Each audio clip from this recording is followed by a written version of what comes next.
Uma vida com propósitos, de Rick Warren. Passaremos os próximos 7 dias falando do propósito número 1. Você foi planejado para agradar a Deus. Dia 8. Planejado para agradar a Deus. Tu criaste todas as coisas e é para o teu agrado que elas existem e foram criadas. Apocalipse capítulo 4, versículo 11.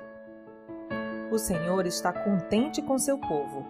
Salmos 149, versículo 4. Você foi planejado para agradar a Deus. No instante em que você chegou a este mundo, Deus lá do céu, como testemunha invisível, sorria ao assistir a seu nascimento. Ele quis que você existisse, e sua chegada lhe deu enorme prazer. Deus não precisava criar você, mas decidiu criá-lo para a satisfação dele.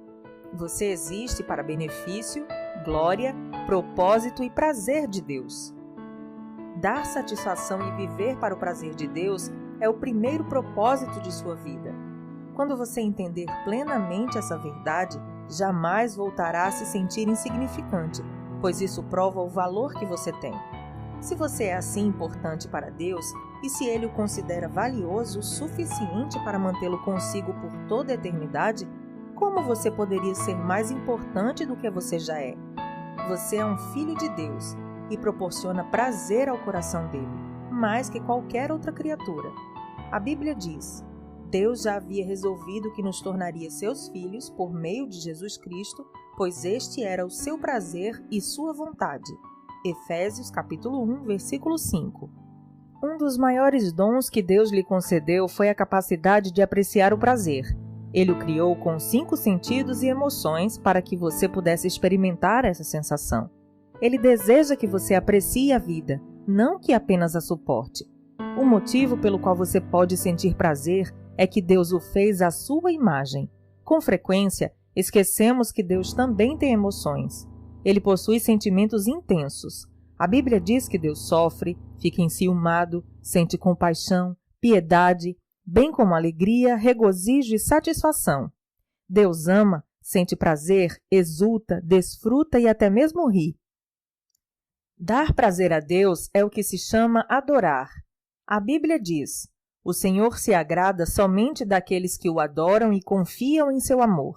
Salmos 147, versículo 11. Qualquer atitude sua que agrade a Deus é um ato de adoração. Como diamante, a adoração apresenta várias facetas. Seriam necessários vários livros para abordar tudo o que precisamos compreender a respeito da adoração. Mas nesta sessão estudaremos seus aspectos principais. Os antropólogos perceberam que a adoração é o impulso universal estabelecido por Deus na estrutura de nosso ser, uma necessidade intrínseca de nos ligarmos a Ele. Adorar é tão natural quanto comer e respirar. Quando não conseguimos adorá-lo, achamos um substituto, ainda que no fim sejamos nós mesmos. A razão pelo qual o Senhor nos fez com esse desejo é que Ele anseia por adoradores. Jesus disse que o Pai procura adoradores. Isso está em João, capítulo 4, versículo 23. Dependendo de sua formação religiosa, pode ser que você precise ampliar sua compreensão do termo adorar. Você talvez vincule essa palavra a cultos na igreja em que haja cânticos, orações e pregação. Ou visualize um cerimonial com velas e ceia. Ou imagine curas, milagres e experiências arrebatadoras. A adoração pode incluir esses elementos, porém vai muito além dessas manifestações. Adorar é um estilo de vida. Adoração é muito mais que música. Para muitos, adorar é apenas sinônimo de música. Eles dizem: em nossa igreja temos primeiro a adoração e depois a pregação. Este é um grande mal-entendido. Todos os momentos do culto são um ato de adoração. A oração, a leitura da Bíblia, os cânticos, a confissão de pecados, o silêncio, o ato de ouvir a pregação, fazer anotações para estudo posterior, ofertar, o batismo, a ceia, assinar um cartão de compromisso e até mesmo cumprimentar outros adoradores. Na verdade, a adoração é anterior à música. Adão adorou no Jardim do Éden, mas não há nenhuma menção à música até Gênesis capítulo 4, versículo 21, com o nascimento de Jubal. Se a adoração fosse somente música, então os que nunca se utilizaram da música jamais adoraram. Adoração é muito mais que música. Mais grave é quando se utiliza o termo adoração em alusão a um estilo musical específico. Primeiro cantamos um hino, depois uma canção de louvor e adoração. Ou, gosto das canções de louvor mais rápidas, porém prefiro as canções de adoração mais lentas. De acordo com essa convenção, se uma canção for rápida, alta ou tocada por instrumentos pesados, podemos classificá-la como louvor. Mas se for lenta, tranquila e intimista, talvez acompanhada por um violão, então é adoração. Esse conceito de adoração com relação à música é equivocado, embora seja muito comum. A adoração não tem nenhuma relação com o estilo, volume ou andamento da música. Deus ama todos os tipos de música porque Ele inventou todas elas, rápidas e lentas, altas e suaves, antigas e modernas. É provável que você não goste de todas, mas Deus sim. Se são oferecidas ao Senhor em espírito e em verdade, então são um ato de adoração. Os cristãos frequentemente discordam do estilo de música a ser utilizado na adoração, defendendo com entusiasmo seus estilos preferidos, como se fossem os mais bíblicos ou mais reverentes. Mas não existe um estilo bíblico. Não existem notas musicais na Bíblia. Hoje, nem mesmo temos os instrumentos utilizados nos tempos bíblicos.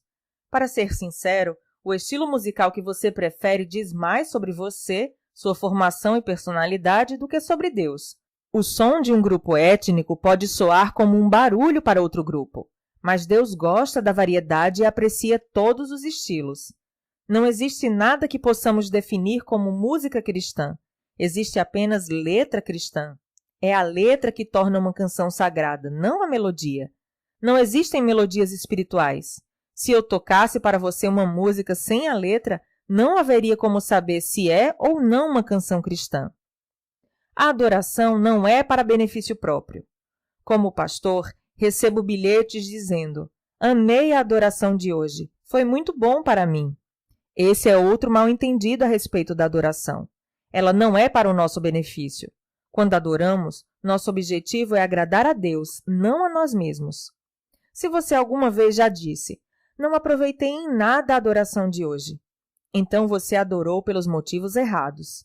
A adoração não é para você, é para Deus.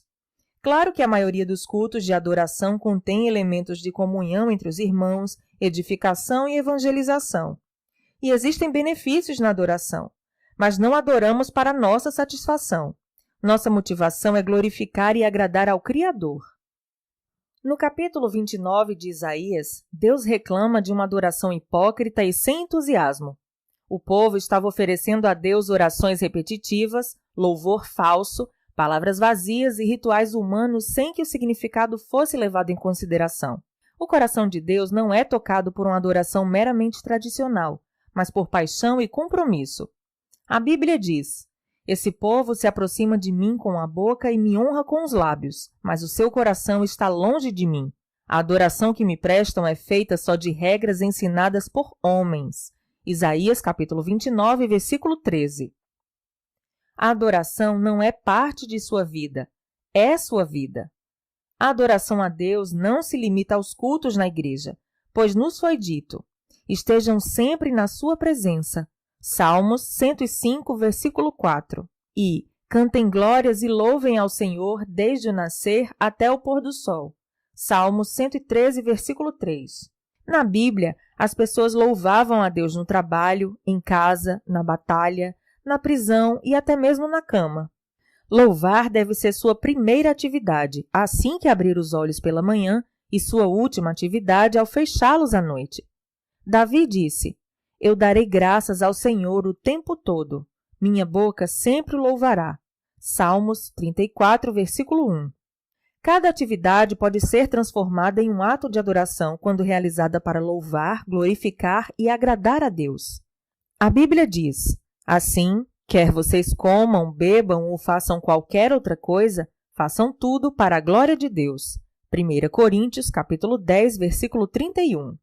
Lutero disse: um ordenhador pode tirar o leite das vacas para a glória de Deus. Como é possível fazer tudo para a glória de Deus? Fazendo tudo como se estivesse fazendo para Jesus e mantendo uma conversa contínua com ele durante a atividade. A Bíblia diz: tudo o que fizerem, façam de todo o coração como para o Senhor e não para homens. Colossenses capítulo 3, versículo 23. Este é o segredo de um estilo de vida em adoração: fazer todas as coisas como se fossem para Jesus. A Bíblia diz: portanto, com a ajuda de Deus, quero que vocês façam o seguinte: entreguem a vida cotidiana, dormir, comer, trabalhar, passear, a Deus como se fosse uma oferta. Romanos capítulo 12, versículo 1. O trabalho torna-se adoração quando você o dedica a Deus e o realiza consciente de sua presença. Logo que me apaixonei por minha esposa, pensava nela o tempo todo. No café da manhã, dirigindo para a escola, assistindo às aulas, na fila do supermercado, abastecendo o carro, eu não conseguia parar de pensar nessa mulher. Constantemente falava comigo mesma a respeito dela e ficava pensando nas coisas que eu mais amava nela. Isso me fazia sentir perto de Kay, mesmo quando estávamos separados por vários quilômetros e frequentávamos faculdades diferentes. Pensando nela constantemente, eu estava permanecendo no seu amor.